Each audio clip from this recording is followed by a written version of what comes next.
Bonjour à tous, bienvenue sur cette nouvelle vidéo sur Montre ton calibre. Aujourd'hui, on va vous parler d'une sortie qui est quand même beaucoup attendue. C'est la sortie de la nouvelle Seiko 5 SKX GMT. Une montre GMT automatique en dessous de la barre de 500 euros. Seiko l'a fait et on va découvrir ça ensemble. Alors moi, comme d'habitude, je vous remets un peu dans le contexte, mais j'ai la montre depuis environ une semaine. Je l'ai eu peu de temps après la sortie, donc j'ai pu quand même bien la tester. Mais voilà, je remets dans les conditions où elle arrive, comme ça pour ceux qui aiment le côté un peu expérience unboxing, et ben vous pouvez voir en même temps à quoi ça ressemble, tout ce qui est boîte, etc. Comme d'habitude, on est sur une gamme en fait Seiko 5, donc on retrouve la boîte et la surboîte qu'on retrouve d'habitude sur Seiko 5. Dans la boîte, enfin dans la surboîte, on a le manuel d'instruction et la carte de garantie. Voilà, je passe assez rapidement là-dessus. Là, on retrouve la boîte Seiko 5. Pareil, je passe assez rapidement dessus parce qu'il y a beaucoup de choses à dire sur cette montre. Et si vous voulez voir plus au niveau des boîtes, de toute façon, il y a d'autres vidéos. Bref, voilà la montre. Attention, tac, tac, tac, tac. Et voici la bête. Alors, la montre existe en trois couleurs. Elle existe dans cette configuration avec, on va dire, la bleue, ou la noire et bleue avec la lunette bicouleur. Il y a une version orange et il y a une version noire. Bon, il y en a qui vont tout de suite dire oui, ça fait copie Rolex, etc. Je suis pas forcément d'accord avec vous les gars, on va en parler plus tard, mais tout d'abord on va libérer un peu cette montre de ce coussin et de sa boîte pour pouvoir mieux vous la montrer sous toutes ses coutures. Et voici. Alors tout d'abord on commence avec les dimensions. Elle fait 42,5 mm de diamètre, elle fait 13,8 mm d'épaisseur. Voici. Donc, comme sur la SKX, la couronne n'est pas logotée, mais on va y revenir plus tard. Qu'est-ce qu'on dit de plus? Le cadran est un cadran soleillé, mais alors il est très cool, hein, le cadran, il est bien sympa. Mais c'est pas non plus les cadrans soleillés qu'on a parfois sur des présages, etc. Il fait le taf, hein, il n'y a rien à dire, mais c'est pas le plus beau des cadrans que j'ai vu euh, chez Seiko jusque-là. Après, voilà, on est dans la Cam 5. C'est aussi une montre automatique GMT pas chère, donc je pense qu'ils peuvent pas non plus mettre du budget de partout. On verra plus tard, c'était plus au niveau du mouvement que moi je me posais des questions.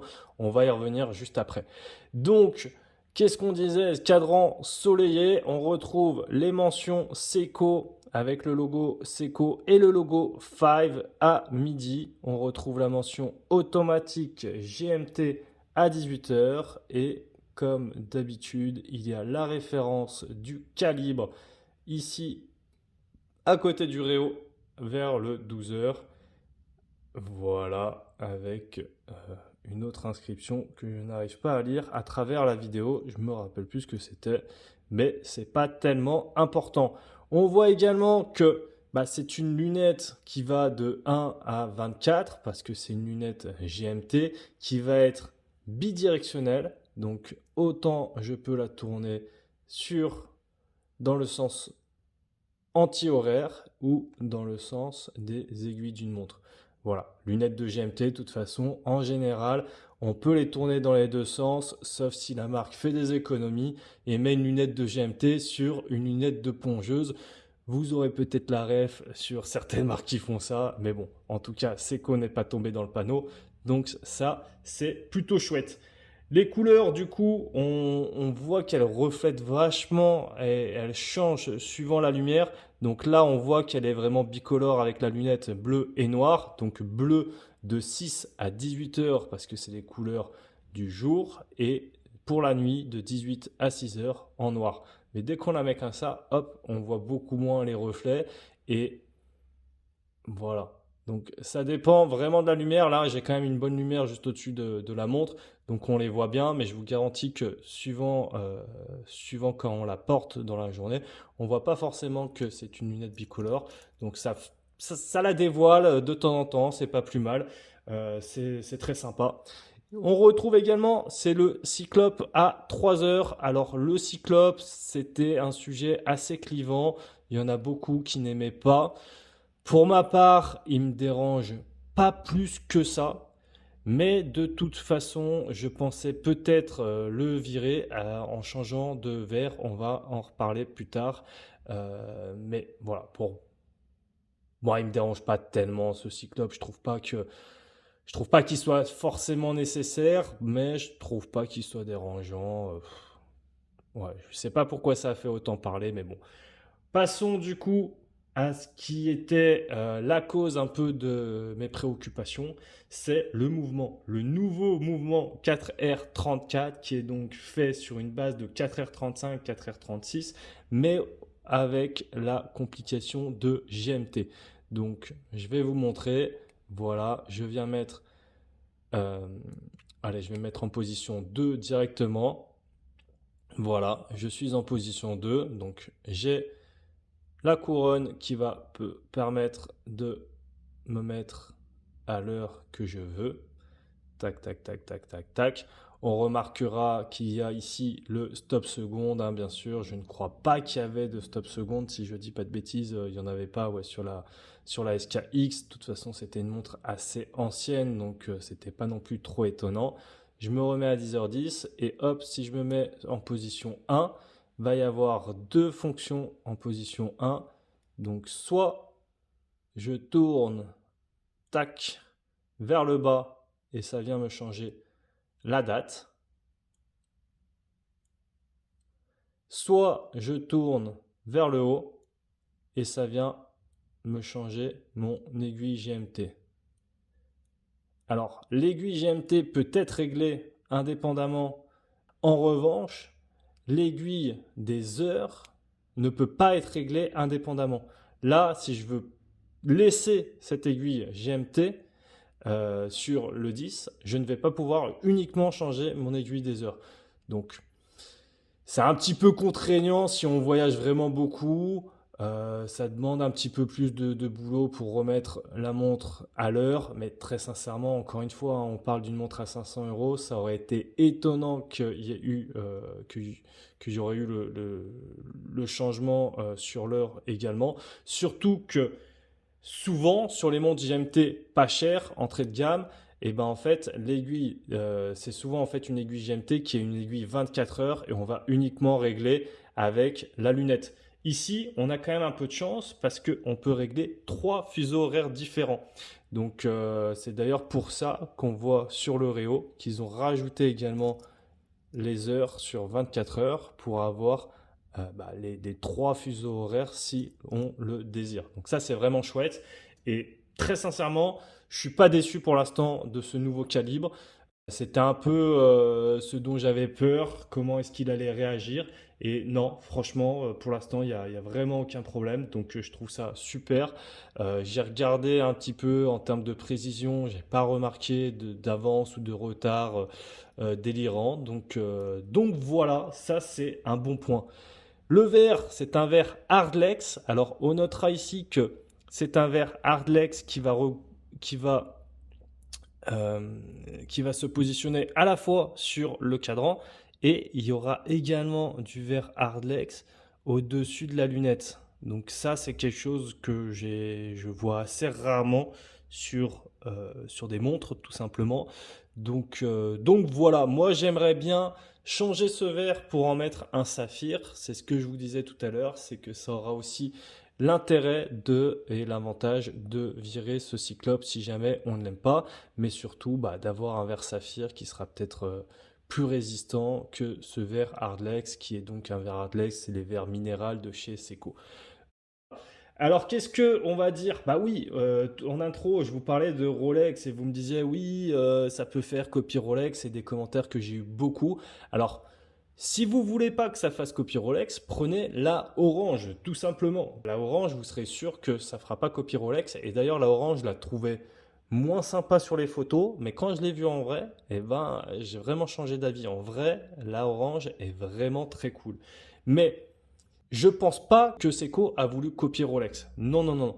Je pense qu'ici, Seiko continue un peu dans cette vague où ils ont vu qu'il y avait un marché sur tout ce qui était le Seiko mode et ils essayent de casser un peu ce truc et de le récupérer pour eux. On l'a vu avec la Game 5, d'abord avec une version plongeuse, puis une version un petit peu plus classique, puis la version un petit peu plus aviation. Maintenant, il y a la version GMT. Pourquoi la version GMT? C'est tout simplement sur les Seiko mode, il y avait beaucoup de bases SKX qu'on allait transformer en GMT ou alors en dual time plutôt parce que ça allait être un insert sur 12 heures ou un insert sur 24 heures, mais il y avait beaucoup moins d'intérêt sur un insert sur 24 heures, sachant que ça restait 1 heure, minute, seconde.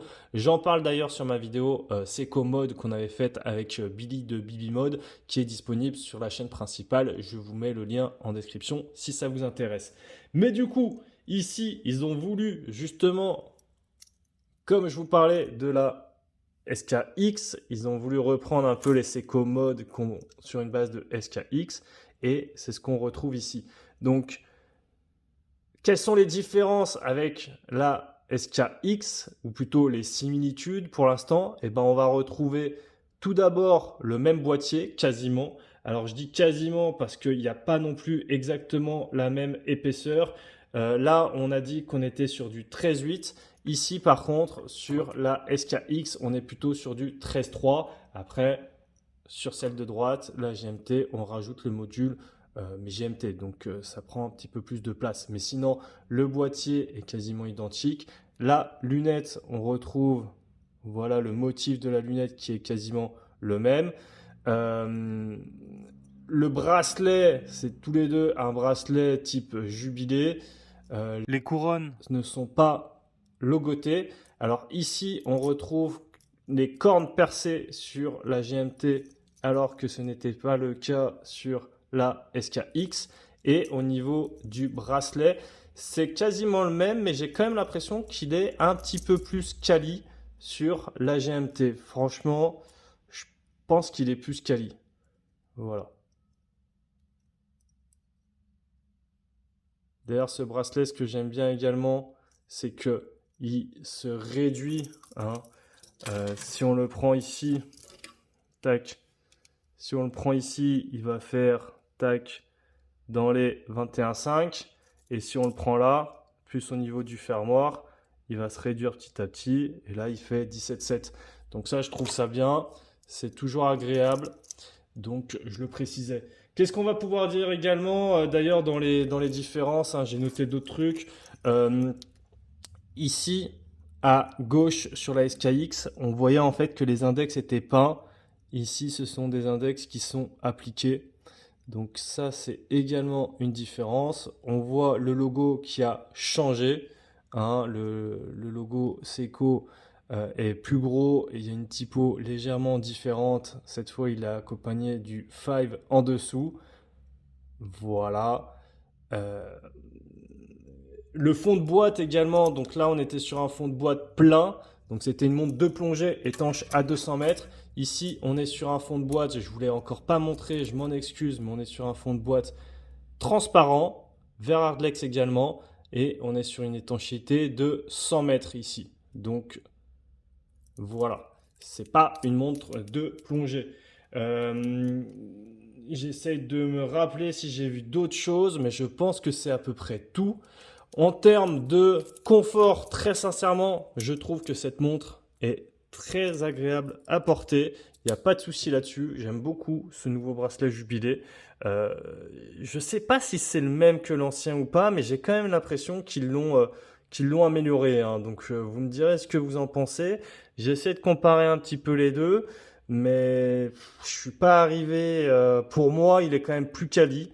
Après, je suis pas arrivé à trouver un élément précis où je peux dire ah tiens c'est ça ou c'est ci, mais j'ai quand même l'impression qu'il est plus précis.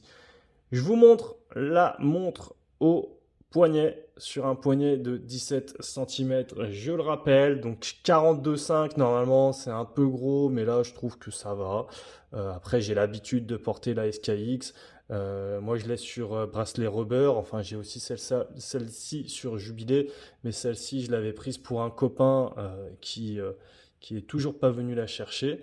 Mais moi je la mets plus sur rubber, donc là en tout cas sur Jubilé avec la GMT, je la trouve très chouette également.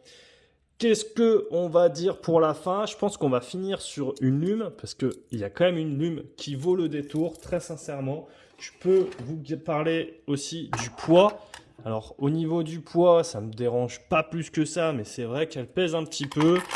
Tac, donc là elle fait 151 grammes, auquel il faut que moi je vous rajoute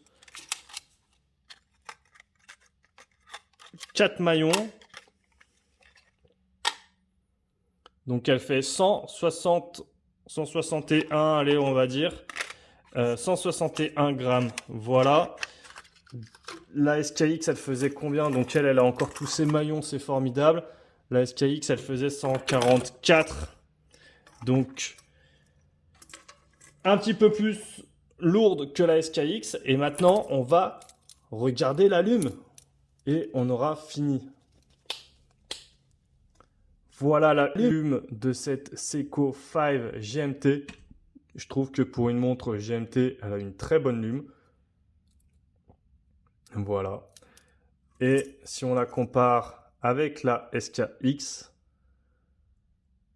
eh ben, vous me direz ce que ça donne. Faudrait voir sur le long terme, mais là, comme ça, les deux côte à côte, j'ai quand même l'impression que c'est à peu près la même lume. Si je devais en choisir une, je prendrais quand même celle de la Seiko GMT. J'ai l'impression qu'elle est un petit peu meilleure, mais il faudrait voir sur des tests plus en détail. Voilà, je rallume la lumière et je vous dis à très bientôt sur Montre ton calibre. N'hésitez pas à nous dire ce que vous pensez de cette montre. Nous, en tout cas, on est conquis.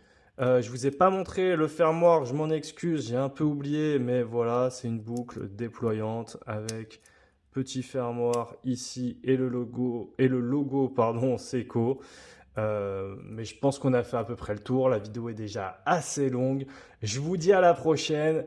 Salut les amis et n'oubliez pas de vous abonner. Ciao.